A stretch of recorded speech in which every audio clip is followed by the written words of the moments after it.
Hai, Assalamualaikum warahmatullahi wabarakatuh. Untuk murid-murid cikgu SK Mulung 1, kita masih lagi dalam unit 16. Okey, kita tengok muka surat 126, iaitu tata bahasa pada hari ini. Okey, kita tengok dulu.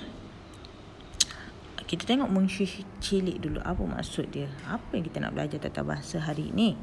Iaitu ayat majmuk dengan perluasan subjek dan predikat terdiri daripada ayat-ayat yang mengalami perluasan dengan unsur kata hubung gabungan, relatif, komplement dan keterangan pada subjek dan predikat ayat. Okey, ayat majmuk ni apa pula? Okey, kita tengok apa ayat majmuk ni, macam mana nak boleh jadikan dia sebagai ayat majmuk. Okey, ayat majmuk ni dia ada tengah-tengah dia tu ada kata hubung.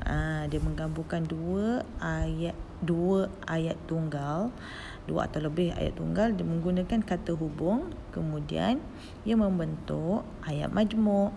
Okey, kita tengok apa kata hubung. Maksud kata hubung gabungan atau kata hubung setara. Okey, kata hubung yang digunakan untuk menggabungkan dua klausa atau lebih sama taraf atau setara sifatnya, iaitu kedua-dua ayat adalah ayat utama. Ayat yang terbentuk apabila menggunakan ayat kata hubung jenis ini dipanggil ayat majmuk gabungan. Contohnya, ni antara kata hubung yang boleh digunakan, ya. Kamu tengok ni. Atau, dan, kecuali, lalu, serta, lagi, sambil, seraya, tapi. Faham?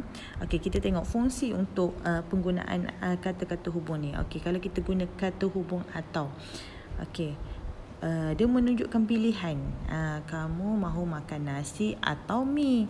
Sarah atau Lia yang akan pergi ke zoo negara.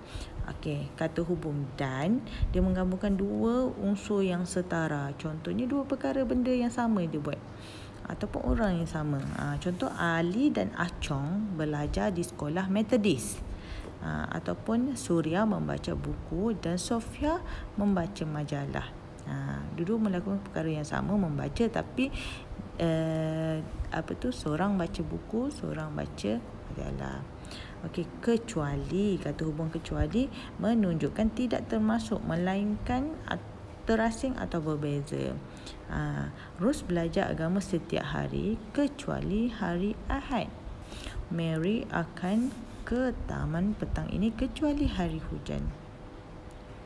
Okey, kata hubung lalu kita selalu gunakan menggabungkan dua perbuatan yang dilakukan berturut-turut. Contohnya, contoh ayat dia, Daniel pergi ke bandar lalu singgah di kedai buku. Mia masuk ke bilik lalu menguncinya dari dalam. Perbuatan tu dia terus menerus buat kerja. Okey, serta atau lagi menyatakan maksud turut ataupun bersama-sama. Contoh dia, ayat dia, Zaitun rajin serta gigih berusaha. Ataupun Lina seorang yang pengasih serta penyabar. Okey, seterusnya kata hubung sambil menunjukkan perbuatan lain dilakukan di samping perbuatan utama. Contoh ayat, Sami makan sambil belajar. Ataupun Nurin belajar sambil memimpin tangan adiknya. Okey, tetapi, kata hubung tetapi digunakan untuk menyatakan hal-hal yang bertentangan atau berlawanan. Contohnya, lelaki itu tampan tetapi jahat. Kereta itu besar tetapi enjinnya kecil. Ini antara yang kamu boleh guna. Faham? Okey, berbalik kepada buku teks kita. Okey. Jadinya dekat sini tajuk hari ini kita nak belajar tentang kata hubung ataupun ayat majmuk. Okey. Kita baca tajuk dia pada hari ini. Kita belajar tentang kuasa magnet. Sejak pagi, Ibu Farisha pergi mencari sebatang jarum yang terjatuh di atas permaidani. Farisha membantu ibunya. Tengok gambar rajah yang pertama dan dua ayat yang dia tulis. Dan yang dia tulislah kan. Okey, ayat yang pertama, Puan Faizah mencari sebatang jarum yang tercicir di atas permaidani. Ayat kedua, Farisha mencari sebatang jarum yang tercicir di atas permaidani dan kata hubung yang digunakan adalah dan. Okey, macam mana kita nak gabungkan dia menjadi satu ayat majmuk? Jadinya kat sini kita nampak ayat dia sama je semua, kecuali nama orang. Jadi di situlah kita menggunakan perkataan dan. Dan kita salin je sama bawah tu. Okey, contohnya Puan Faizah dan Farisha mencari sebatang jarum yang tercicir di atas permaidani. Okey, jelas? Okey, kita tengok ayat kedua. Tengok gambar. Kemudian kita tengok ayat. Puan Faizah masih gagal menjumpai jarum itu. Ayat yang kedua, Puan Faizah mencari jarum itu dengan kanta pembesar. Kata hubung yang digunakan adalah walaupun. Jadi ayat majmuk perluasan predikat dia kita gunakan okey. Walaupun. Kat mana kita nak masukkan walaupun tu? Okey, walaupun kita mesti cerita apa yang dia cakap, apa yang berlaku, walaupun apa sebaliknya. Okey.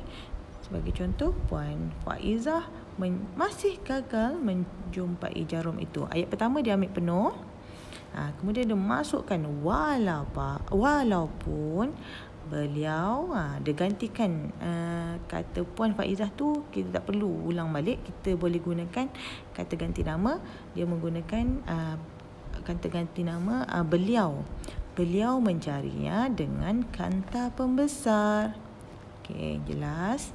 Dia ambil semua ayat, cuma nama Puan Faizah dia tukar kepada beliau, kata ganti nama. Okey, kita tengok yang ketiga. Farisha ni terfikir tentang magnet. Okey, kita tengok ayat pertama. Farisha teringat akan manfaat kuasa magnet. Ayat kedua, Farisha baru belajar tentang magnet. Kata hubung yang digunakan adalah yang. Okey, macam mana kita nak buat ayat majmuk perluasan subjek? Okey, ayat majmuk perluasan subjek. Okey, kita tengok macam mana kamu nak buat. Cuba cikgu bagi masa 1 minit untuk kamu fikir.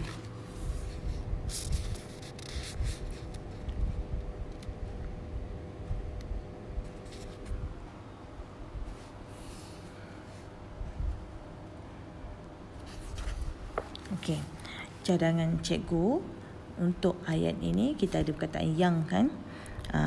Kamu boleh buat, kamu boleh masukkan atau kamu boleh terbalikkan ayat ni menjadi satu ayat yang cantik. Kamu boleh ke depan, ke belakangkan. Janji kamu menggunakan dua-dua ayat ni menjadikan satu ayat yang cantik. Okey, cadangan jawapan cikgu adalah Farisha yang baru belajar tentang magnet teringat akan manfaat kuasa magnet. Dia kata Farisha yang baru. Dia ambil ayat yang kedua. Dia kata Farisha yang baru belajar tentang magnet teringat akan manfaat kuasa magnet tersebut. Kuasa magnet. Okey, jelas. Dia buang nama Farisha satu. Okey. Yang seterusnya. Okey, kita tengok yang gambar ni. Apa Farisha buat ni? Okey, kita tengok ayat yang pertama. Farisha menjelaskan sesuatu. Ayat yang kedua, jarum itu boleh dijumpai dengan menggunakan magnet yang dilekatkan pada kereta kawalan jauh. Kata hubung dia adalah bahawa. Okey, macam mana nak gabungkan dua ayat ni? Ayat pertama dan ayat kedua. Cikgu bagi masa 1 minit untuk kamu fikir.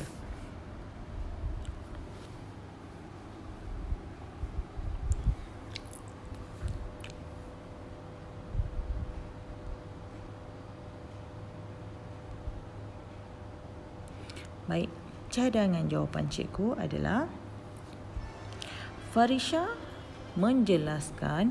Okey, kata hubung bahawa kita masukkan.